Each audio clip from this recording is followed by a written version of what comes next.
Bonjour à toutes et à tous et bienvenue dans cette nouvelle vidéo. J'espère que vous allez bien et aujourd'hui je vous retrouve pour la vidéo présentation des cartes pour l'échange du mois d'octobre.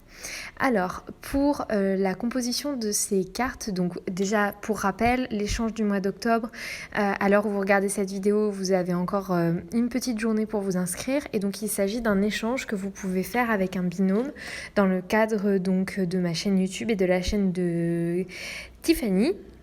Et donc le thème de ce mois-ci, c'est 3 cartes et sa petite boîte donc que vous pouvez faire sur le thème qui vous chante, donc automne, Halloween, ce que vous voulez. Moi, je suis partie sur le thème automnal cette année et donc j'ai commencé par faire cette petite carte directement avec donc une feuille de papier qui mesure 20 de long par 15 de haut et vous allez pouvoir plier à 5 cm du bord de chaque côté.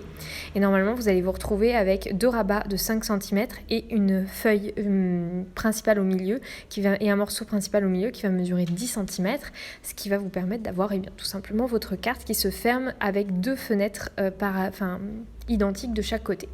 Maintenant, je suis venue prendre des papiers décor. C'est des papiers décor automnaux que j'ai pris dans un magazine de scrap. Et donc je suis venue prendre ce joli petit papier qui fait peut-être un peu Noël aussi. Mais moi je trouve que c'est très automnal, ce genre de papier un peu bien-être, se reposer, prendre soin de soi, etc. Et ce papier avec cet effet de rondin de bois. Je suis venue prendre mon petit papier donc avec les petits dessins là, cocooning. Ce papier là je vais le faire de 4,5 par 14,5.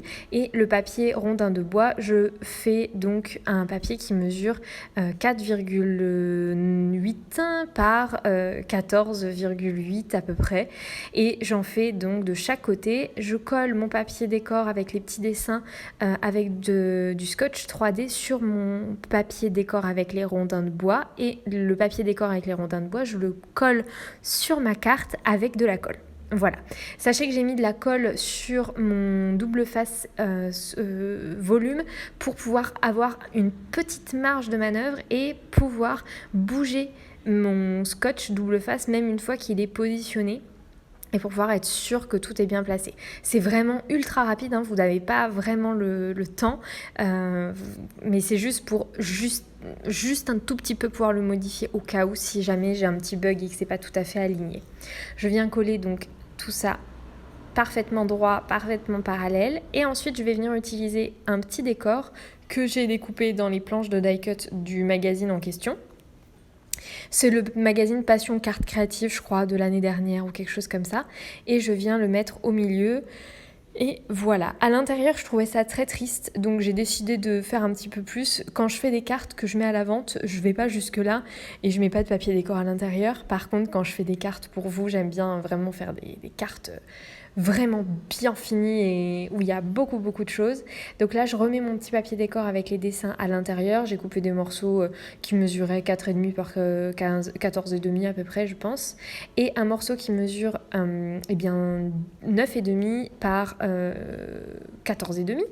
Donc là j'ai utilisé le papier rondin de bois que je suis venue mettre au milieu. Voilà, et par-dessus j'ai utilisé un papier blanc. Il doit environ mesurer 9 par 14, voilà, vous faites à peu près comme vous en avez envie. Moi, je voulais quand même qu'on voit le papier décor derrière, un petit peu sur les côtés. Maintenant, on passe à la carte suivante. Là, j'ai utilisé un fond de carte tout simple, donc 20 de long par 15 de haut. J'ai plié en deux, ça me fait donc 2 morceaux de 10. Et je suis venue prendre un papier décor pareil d'un magazine que j'ai découpé de 14,5 par 9,5. Et je suis venue utiliser ces die cut blancs là que j'ai trouvé dans un magasin Noz.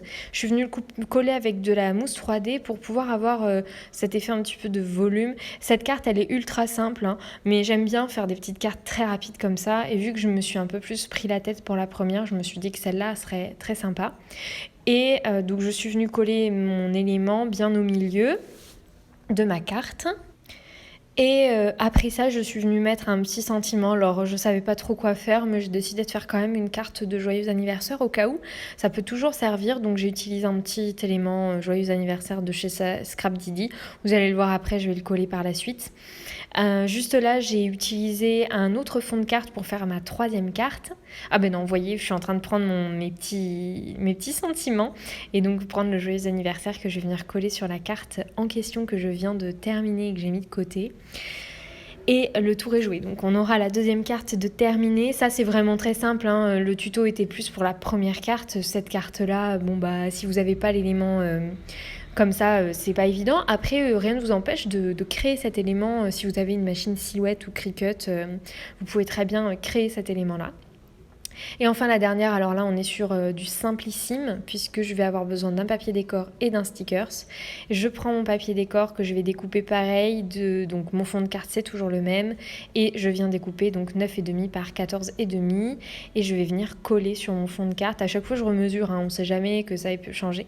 En vrai je dis ça mais oui je remesure parce que j'ai toujours peur qu'il y ait un petit peu des décalages, que mon fond de carte soit un petit peu trop grand, un petit peu trop petit, donc pour que ça soit vraiment parfaitement adapté à mon fond de carte, je préfère toujours le remesurer.